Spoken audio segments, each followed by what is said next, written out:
outreach events. And part of civil servants, our time is to go into the community and tell the community, schools, what we do at NASA, what we do in the government, and try to help out however we can to further the agency's mission. You'll have to excuse me, I'm going to be looking at my crib sheets occasionally. I've been up since about 2 in the morning with a crying baby. I hear she's not crying right now. Was my wife. So I'm going to talk a little bit today about what NASA is currently doing. And then I'm going to focus a lot on the practical aspects of what NASA does and how it might affect your lives and all of our lives. Just a little aside from that, I got my PhD out in Hawaii in electrical engineering. I was designing sensors for particle accelerators, which is totally esoteric and most people would never know what that is. But part of our research was to design these detectors that work in really low light and read really, really quickly. Well, there's some companies out there like Canon and Sony who are taking the technology we developed and trying to put this into imaging sensors so your camera can either take really fast video or see better in the dark. So a lot of times you might be going down one avenue that seemingly it has nothing to do with reality, but another company will come in, take that, and do something practical with it. And that's what NASA's about. We do a lot of really basic research that then companies in the community can take and do something very practical with. First off, I want to talk about a few of the things that are currently happening in the NASA world, missions and events that we are working on right now. The first is the International Space Station. This month has marked 15 years of continuous operation in space. There have been, 220 people from 17 different countries working and living aboard the space station. It's truly an international effort. About 100,000 different people from 36 countries have contributed something to the space station. So this is really bringing the world together. The internal volume is about the size of a 747, which is about the same as a 6-bedroom house. And we're learning a whole lot about how the body works in space and how things grow in space, which is useful because there's a lot of medicines that we're researching in space that they only grow without the presence of gravity. So you can grow these medicines up in space, bring them back down here to actually help every one of us day to day. 42 million school children have either been engaged with astronauts aboard the space station or have otherwise benefited from some of the research that has been going on there. One of NASA's primary thrusts is education. We're very big on that, and the space station is part of that. Another very cool thing I'd like to talk about is the Cassini mission. That's outside of Saturn right now. Enceladus is a small moon of Saturn. It's about 750 million miles away. The Cassini probe hit a target 30 miles above the surface of the moon, about a mile wide, and it's flying through a plume as we speak of liquid water being sent up from the moon. Scientists think that there might be life, or at least the precursors to life in this moon. It's 750 million miles away. That's something we are actively looking for right now. If we can find these precursors, it will change everything that we know about life and our own history. New Horizons is a mission that's just outside of Pluto that studied the surface of the dwarf planet, now Pluto, to see how it formed and what's happening beyond Pluto space. It's going to be sending back data for about a year, and it's about a kilobit per second, which is about 50 times slower than your old dial-up modem used to be. So it's going to take about a year to get that data back. And finally, Curiosity. That's the rover you might have heard about that's currently on Mars. It's about the size of a small car, and it's studying the planet to understand how Mars formed, to better understand how our own planet formed, so we can better understand our own geology here. Interesting thing about Curiosity, it had a 2-year design life. It's going 3 years strong. Hopefully it'll keep going further. Curiosity, in addition to some of the orbiters around the planet, have recently found that there's actually liquid water on the surface of Mars, which is a really big deal. As we know, life requires liquid water.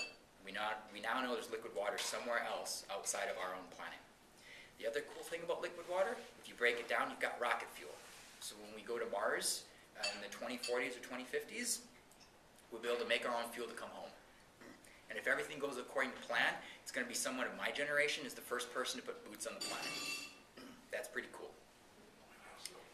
So I'm going to talk a little bit about the 4 broad thrusts of what NASA does. The first is aeronautics. Within aeronautics, there are 4 primary goals that the agency is working on. The first is quieter, greener, and safer aircraft. NASA invests a lot of money and works with a lot of private industries to make aircraft travel faster, safer, use less fuel, to go around weather, and that's something that impacts each and every one of us every day. Langley has been largely contributing to that effort through the use of wind tunnels. There are, I believe, 7 operational wind tunnels right now on center, and so private companies can come to center or government researchers to study how aircraft travel through the atmosphere, either our atmosphere or other planets.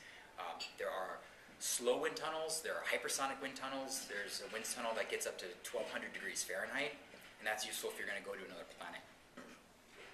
Better air traffic control.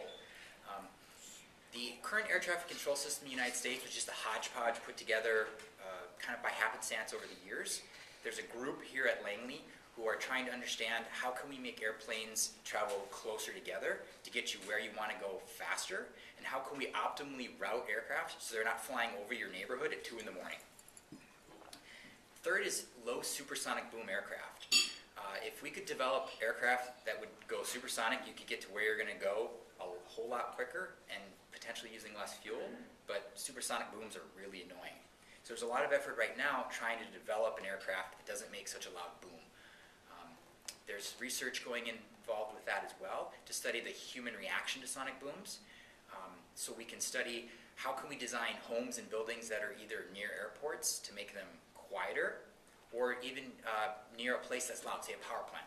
How do you reduce the noise in power plants? Double and triple glazed windows, that was actually studied at Langley to try to understand what's the noise reduction of adding another pane of glass or another pane of glass. Finally, unmanned aerial systems. Those are better known as drones. How do we take drones and put them in the national airspace? This is a really big deal. The FAA just announced that anyone who buys a drone is now going to have to register. Part of the problem, people are going near airports and flying these drones, and nobody knows what happens if a drone gets sucked into an airplane. So Langley is trying to understand how can we take these drones, have them talk to each other, or have them talk to the national aerospace so we can have drones be safe and effective in the larger context of the country. The second main thrust is science. The first big thing in science that Langley in particular does is radiation and climate change. This is important because our climate is changing. You can debate the reasons why it's changing, but we do know that over time, the climate gets warmer or cooler. Just last week, they actually discovered Antarctica has more ice than they expected. So we're trying to understand why. Radiation is important for every day. We study the sun. The sun, when it throws out a whole lot of gas, it's called a coronal mass ejection. That messes with satellites. When you mess with satellites, your cell phones don't work, your GPS doesn't work, and that affects us here. So we're trying to understand how can we monitor the sun and predict when these events are going to happen so our GPS and cell phones work. Next is active remote sensing. There's a bunch of satellites up in space who are looking down at the planet through various methods and means to understand what is the planet doing. The most obvious effect of this is studying clouds and weather formations and ocean height. How are swells in the ocean being distributed across the world? A few years ago, the Fukushima earthquake that caused a massive tsunami. I was actually living in Hawaii at the time. They had a tsunami warning. We were really worried about it. Some of the NASA scientists were in real time monitoring the tsunami, and they were able to make predictions and say, well, you don't actually have to evacuate the coast, which was a big deal because it was 2 in the morning and the tsunami sirens are going off. Secondly, with these active remote sensing satellites, they use a technology called LiDAR. They shoot laser beams down to the Earth. They look at the reflection to see what's happening. That same technology is becoming used in a lot of cars to study, to use remote driving. So the new Tesla, for instance, it can have this autopilot feature where it'll stay in the lane or it'll go to the next lane. Well, that's using some LiDAR systems to look at the world around itself to see, oh, there's a semi here, so I can't go into this lane. And some of that technology actually came from satellites and the work that NASA's developed. Finally, air quality. We live in a global society now. If China's polluting using a lot of coal, that eventually makes its way to the United States. We have to study that. We have to understand how that is affecting us here. So then we can work with the Chinese and the Pakistanis and Russia and ourselves to make cleaner air for the entire world. The third big thrust, which a lot of people are aware of, is human exploration. Right now, the agency is developing the Orion capsule, which will be NASA-owned, and that is to bring humans both to low Earth orbit and hopefully to beyond Earth orbit. The analogy of that is the Apollo command capsule. We're also working on something called the Space Launch System, the SLS.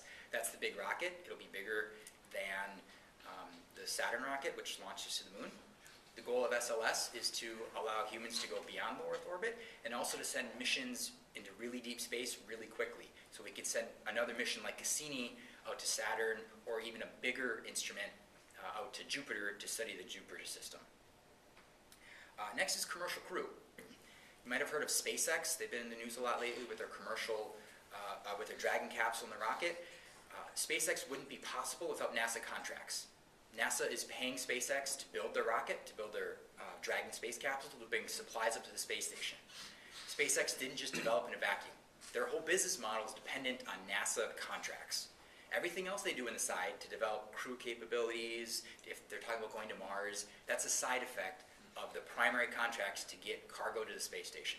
So NASA is enabling that to happen.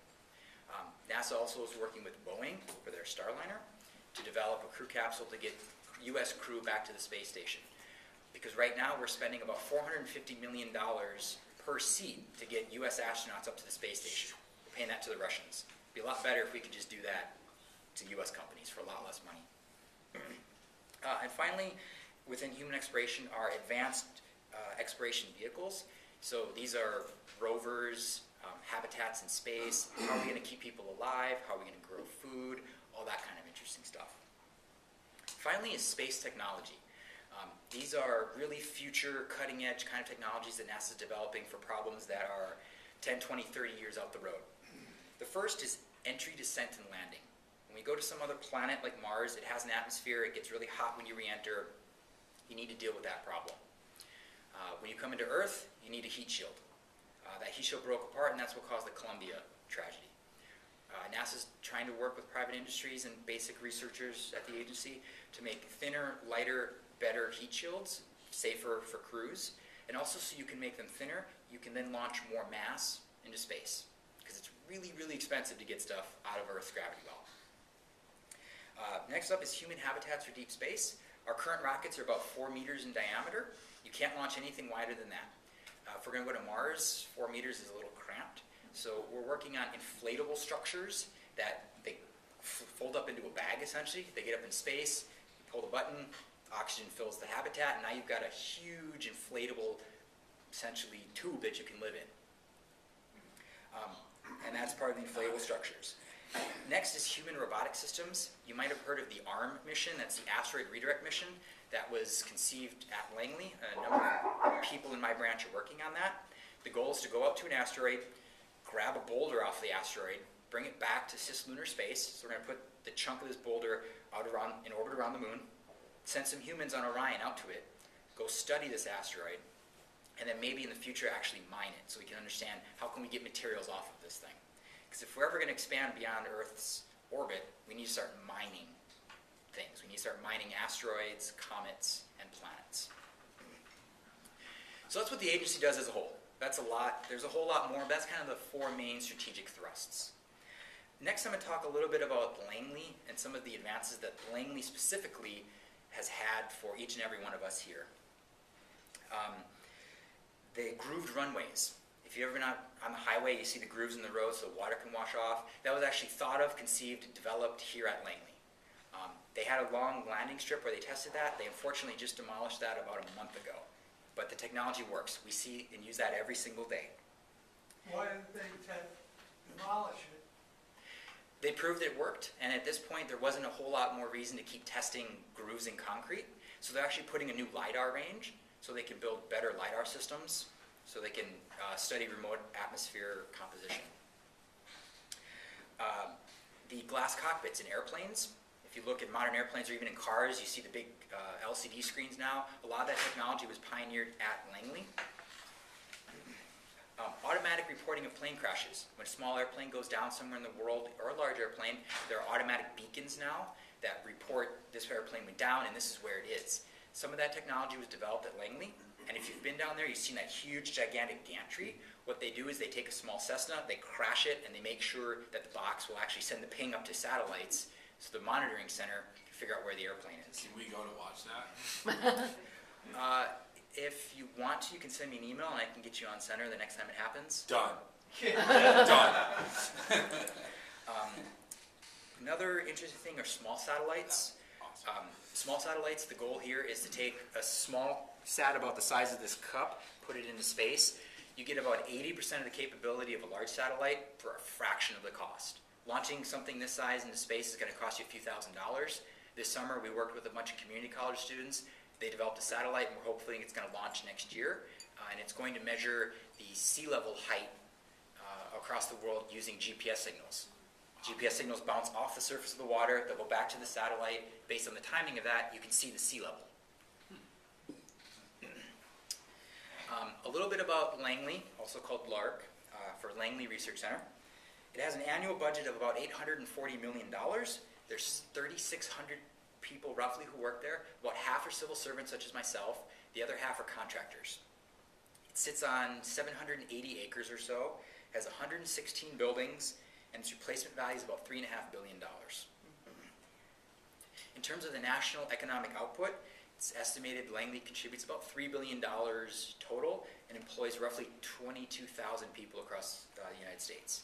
In Virginia in particular, it's estimated about $1 billion worth of economic output created and employs about 10,000 people. So a few of the spin-offs, while I have a few more minutes here. Liquid cooling and compression. You might have seen some new garments, especially for athletes, compression socks. Some of that was developed because in space, there's no gravity, your body swells up. So astronauts needed technology to keep the blood where it's supposed to be. If you're doing a spacewalk, you get really, really hot. Even though space is cold, you're basically in a Ziploc bag. So astronauts wear garments that circulate water on their skin to keep themselves cold. Well, that technology, the water circulation, the compression, was then given to the medical industry, who now, for certain kind of medical issues, you wear compression sleeves, and you'll have circulating either warm or cold water, and that can help if you get injuries, help with muscle regrowth, things like that. Algae-based food ingredients. Food in space is a problem. You got to ship it all up there. You got to ship water up. The goal is to have very lightweight, nutritiously dense food. Did I mention I've been up since 3 in the morning for baby? So with algae, you can grow specific kinds of algae that have really, really dense caloric content, have a lot of protein, have a lot of vitamins and minerals. NASA sold that technology to infant formula companies. So now a lot of infant baby formula is actually taking this technology, they're grinding up the algae essentially, adding it to baby food, and that way you can get really nutritiously dense baby food for lower cost, which I really care a lot about right now. It's expensive. 2 more things real quick. NASA worked with Pratt & Whitney to increase the fuel efficiency of their engines by 15%.